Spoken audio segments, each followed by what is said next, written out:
Today is Friday, the 31st October 2025. We bring you five trending news happening in Nigeria right now.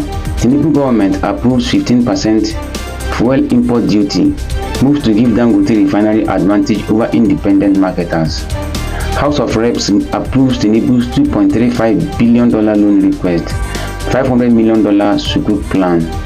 Give us results, not excuses, Tinubu tells service chiefs.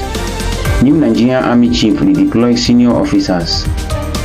All Enugu Reps defect to APC. Now we move to the news in detail. Tinubu government approves 15% fuel import duty, moves to give Dangote Refinery advantage over independent marketers. The Tinubu administration has approved a 15% import duty on petrol and diesel, part of what the government calls a market-responsive tariff framework. Officials say it's meant to protect local refiners and stabilize Nigeria's fuel market, but critics warn it could push pump prices higher, possibly around 960 naira per litre, and give the Dangote Refinery a major edge since it reportedly operates in tax-free zone. Economists fear this could lead to higher inflation and reduced competition in the downstream sector. Why is it that the government always churn out policies before the cushioning effects? What are the cushioning effects here? How many local refineries do we have? The ones we have, the national ones we have, they are not working. Why don't you stabilize?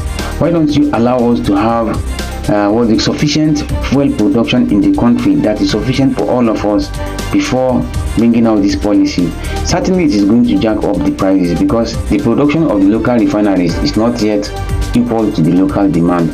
So now what is going to happen with the rest? And you know how Nigerians used to monopolize things. Look at when import duties were suspended in most items in order to promote local production. People misuse it. They will jack up the local prices now, just because they know now that you don't have any option than to depend on them. I hope the government also look into that very well and don't bring out policies that will further impoverish the masses. It's not easy now. The next one, House of Reps approves $2.35 billion loan request, 500 million naira Sukuk plan.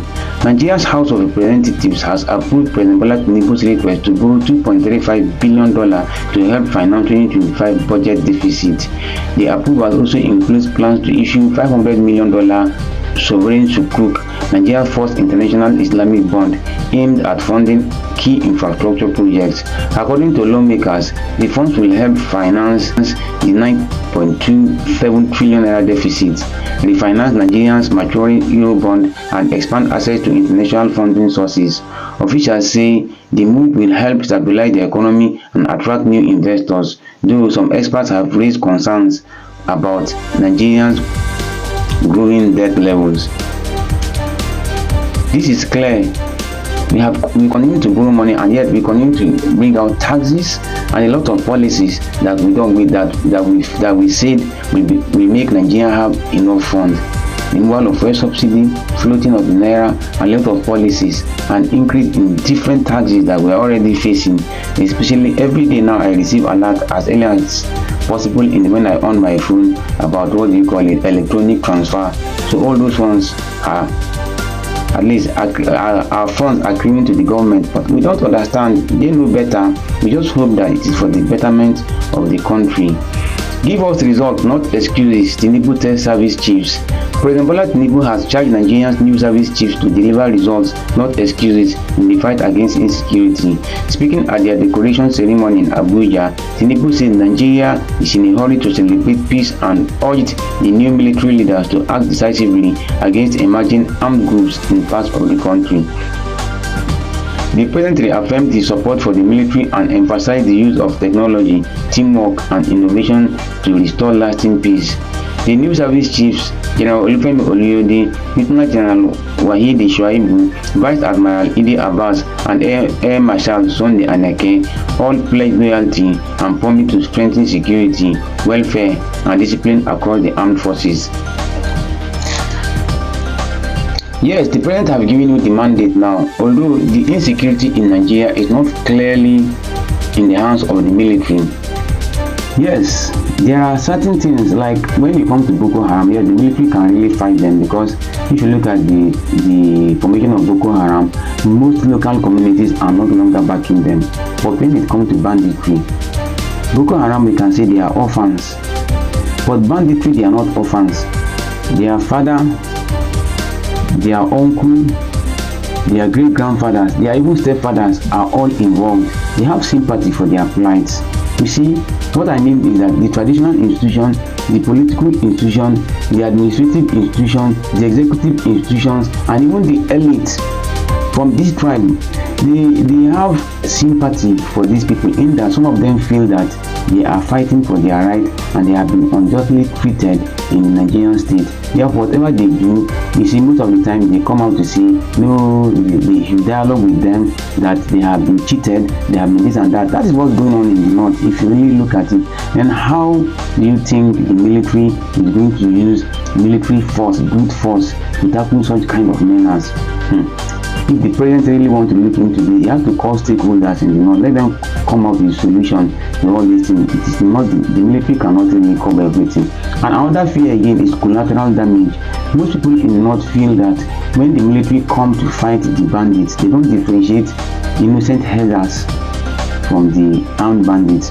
And you see the dilemma, the difference between the innocent herder and the bandit is just weapon. So if once the bandit drops his weapon, he looks like the innocent herder. So how will the military be able to know which is which? And that will lead to just mass shooting people, which they usually call collateral damage. That is why when people come out and say the military are killing our people, even in the issue of Boko Haram, it's almost the same thing. The Boko Haram person is just an ordinary person on the street. He looks like an ordinary person on the street without gun.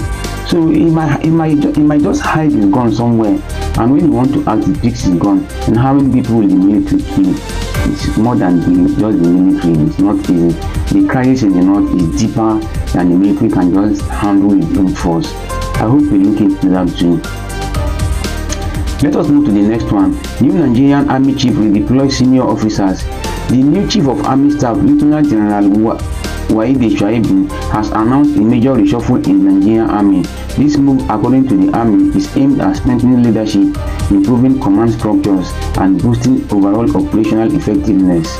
Among the key appointments, Major General Bamidele Alabi becomes Chief of Policy and Plans. Major General Jamal Abdulsalam moved to Defense Headquarters as Chief of Defense Operations, and Major General Peter Mala takes charge of Training and Doctrine Command. Other officers were also assigned to head key corps and training institutions across the country. General Shaibu urged the newly appointed officers to maintain discipline, teamwork, and professionalism as they tackle emerging security challenges nationwide. Yes, that's about them. They know why they are doing all this thing, because certainly the new Chief of Army Staff need to consolidate his own command, or the new chiefs, they need to consolidate their own command, so that at least they will have officers that listen to them. At the end of the day, they want to achieve results. We hope that they achieve that result. Then all Enugu Reps defect to APC. All Enugu Reps defect to APC. Big political shake-up in Enugu State. All members of the Enugu caucus in the House of Representatives have officially defected to the ruling All Progressives Congress (APC). Speaker Tajuddin Abbas announced the move during plenary, with Enugu Governor Peter Mbai in attendance. The lawmakers who were formerly with the PDP and Labour Party say their defection is due to internal party crisis and a desire to align with the Governor Mbai's development plan agenda.